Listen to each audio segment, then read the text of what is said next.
ষষ্ঠ শ্রেণী থেকে কারিগরি শিক্ষা বাধ্যতামূলক করা হবে জানালেন অর্থ উপদেষ্টা। অবৈধ পথে বিদেশে কর্মী পাঠানোর সাথে জড়িতদের বিরুদ্ধে নেওয়া হবে ব্যবস্থা। এবং বাংলাদেশ ব্যাংকের সাবেক ডেপুটি গভর্নর শীতাংশু কুমার সুরের 3 বছরের কারাদণ্ড, আবারও কারাগারে প্রেরণ।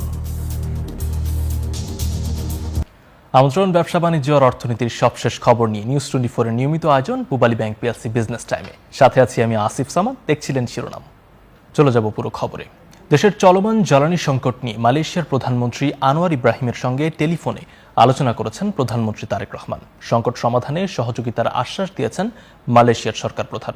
সচিবালয়ের সাংবাদিকদের এসব কথা জানান জ্বালানি প্রতিমন্ত্রী অনিন্দ্য ইসলাম অমিত। রাজধানী সহ সারা দেশে চলছে গ্যাসের তীব্র সংকট। সিএনজি স্টেশনগুলোতে অপেক্ষা করতে হচ্ছে ঘন্টার পর ঘন্টা, আংশিক বা পুরোপুরি বন্ধ রাখতে হচ্ছে অনেক স্টেশন। পাম্প সংশ্লিষ্টরা জানান চাপ অনেক কম, তাই গ্যাস দিতে সময় লাগছে অনেক বেশি। আমরা গ্যাস নিতে পাচ্ছি না, লাইনে গ্যাস নাই। গ্যাস কি আসার বিষয়টা তো আমরা কিছুই জানি না। সিরিয়ালে বসে থাকি ঘন্টার পর ঘন্টায়, লাইনে দাঁড়িয়ে থাকতে হয়। তারপরে আমাদের কাজের সমস্যা হইতেছে, আমরা একটা ডেলিভারি থাকলে এটা ইমার্জেন্সি ভাবে দিতে পারি না। এমন সংকটে মালয়েশিয়ার সহযোগিতা চেয়েছে বাংলাদেশ। মালয়েশিয়ার প্রধানমন্ত্রী আনোয়ার ইব্রাহিমের সঙ্গে টেলিফোনে আলোচনা করেছেন প্রধানমন্ত্রী তারেক রহমান। পেয়েছেন সহযোগিতার আশ্বাস, জানিয়েছেন জ্বালানি প্রতিমন্ত্রী। আনোয়ার ইব্রাহিম মাননীয় প্রধানমন্ত্রীকে আশ্বস্ত করেছেন তার তরফ থেকে এবং তার দেশের তরফ থেকে এই সংকট নিরসনে যা কিছু করার সুযোগ রয়েছেন তিনি দ্রুততম সময়ের মধ্যে তার টিমের সাথে কথা বলবেন, সংশ্লিষ্ট মন্ত্রণালয়ের সাথে কথা বলে মাননীয় প্রধানমন্ত্রীকে অবহিত করবেন।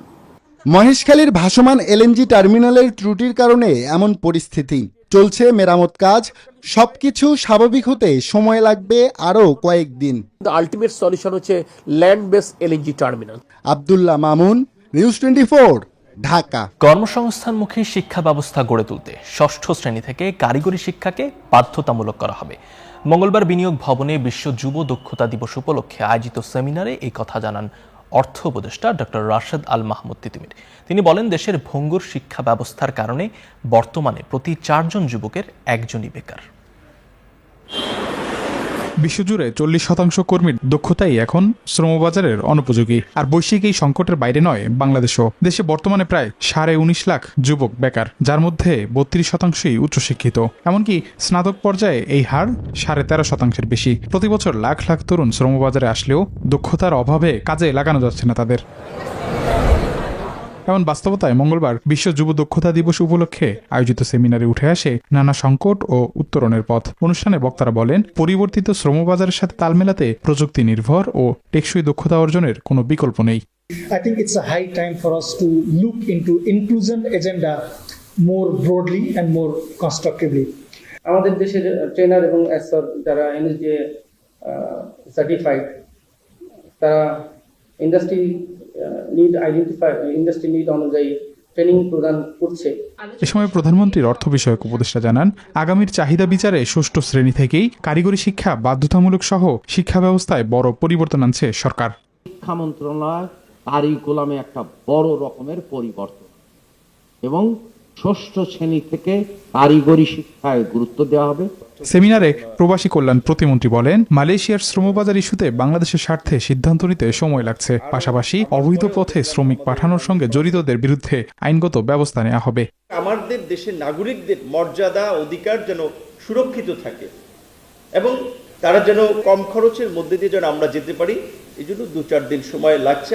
চলমান বিদ্যুৎ ও জ্বালানি সংকটের বিষয়টিও উঠে আসে আলোচনায়। এ সময় অর্থ উপদেষ্টা বলেন, বিগত সময়ে গ্যাসের অনুসন্ধান ও উত্তোলনে প্রয়োজনীয় উদ্যোগ না নিয়ে জ্বালানি খাতকে আমদানি নির্ভর করে তোলা হয়েছে। তাই উৎপাদনশীল খাতে বিনিয়োগ বাড়াতে নতুন একটি মডেল তৈরিতে কাজ করছে সরকার। আবি আব্দুল্লাহ, নিউজ 24, ঢাকা।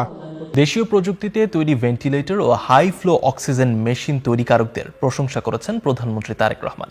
এই দুটি মেশিন ব্যবহার উপযোগী ও বাজারজাত করতে প্রয়োজনীয় সব ধরনের সহযোগিতার আশ্বাসও দেন তিনি। সকালে সচিবালয়ে মন্ত্রিপরিষদ বিভাগে প্রধানমন্ত্রীর কার্যালয়ে এক সভায় একথা বলেন তিনি। সভায় সংশ্লিষ্টরা দেশীয় প্রযুক্তিতে তৈরি দুটি চিকিৎসা যন্ত্রের কার্যকারিতা, সম্ভাবনা ও ভবিষ্যৎ পরিকল্পনা তুলে ধরেন। এ সময় প্রধানমন্ত্রী বলেন, স্বাস্থ্যসেবায় আধুনিক প্রযুক্তির বিকাশে গবেষণা ও উদ্ভাবনকে সর্বোচ্চ গুরুত্ব দিচ্ছে সরকার। প্রয়োজনীয় পরীক্ষা নিরীক্ষা, মান যাচাই এবং উৎপাদনের ক্ষেত্রে সরকার সহযোগিতা দেবে। সভায় স্বাস্থ্য ও পরিবার কল্যাণ মন্ত্রী সর্দার শাখাওয়াত হোসেন, প্রতিমন্ত্রী ডক্টর এম এ মুহিত, প্রধানমন্ত্রীর স্বাস্থ্য বিষয়ক বিশেষ সহকারী doctor S M Ziauddin Haider সহ সংশ্লিষ্টরা উপস্থিত ছিলেন। সম্পদের হিসাব বিবরণী দাখিল না করায় বাংলাদেশ ব্যাংকের সাবেক ডেপুটি গভর্নর শীতাংশু কুমার সুর ওরফে এস কে সুর চৌধুরীকে 3 বছরের কারাদণ্ড দিয়েছেন আদালত। মঙ্গলবার ঢাকার দ্বিতীয় বিশেষ জজ আদালতের বিচারক আয়েশা নাসরিন এ রায় ঘোষণা করেন। এদিন কারাগার থেকে আসামিকে আদালতে হাজির করা হয়। রায়ের পর সাজা পরোয়ানা সহ তাকে আবার কারাগারে পাঠানো হয়। 2025 সালের 14 জানুয়ারি রাজধানীর সেগুনবাগিচা থেকে কেন্দ্রীয় ব্যাংকের সাবেক এই ডেপুটি গভর্নরকে গ্রেপ্তার করে দুদক। এরপর থেকে তিনি কারাগারেই রয়েছেন।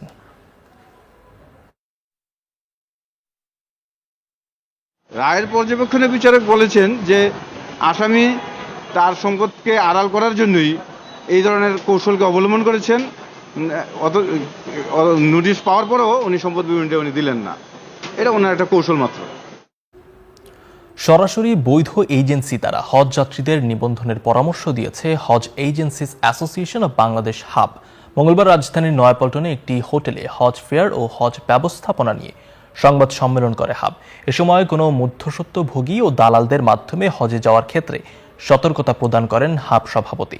হজের বিভিন্ন প্যাকেজের কথা উল্লেখ করে হজ ফেয়ারে গ্রাহকদের সরাসরি নিবন্ধনের পরামর্শ দেন তিনি। কোনো হজযাত্রী প্রতারণার শিকার হলে পাশে থাকার কথাও জানান হাব সভাপতি।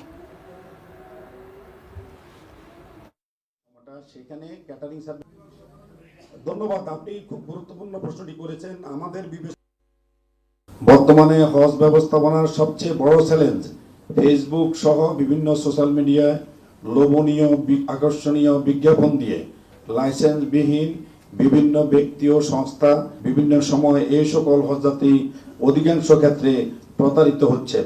বিষয়টি নিয়ে ধর্ম বিষয়ক মন্ত্রণালয় থেকে ইতিমধ্যে সতর্কতামূলক বিজ্ঞাপন। টানা দ্বিতীয় কার্যদিবসের মতো মঙ্গলবার দেশের শেয়ার বাজারে ঊর্ধ্বমুখী প্রবণতায় লেনদেন শেষ হয়েছে। মোট 1260 কোটি 93 লাখ টাকা মূল্যের শেয়ার ও ইউনিট হাতবদল হয়েছে। মঙ্গলবার ডিএসইর প্রধান মূল্যসূচক ডিএসইএক্স 7.49 পয়েন্ট বেড়ে 5900.26 পয়েন্টে অবস্থান করছে।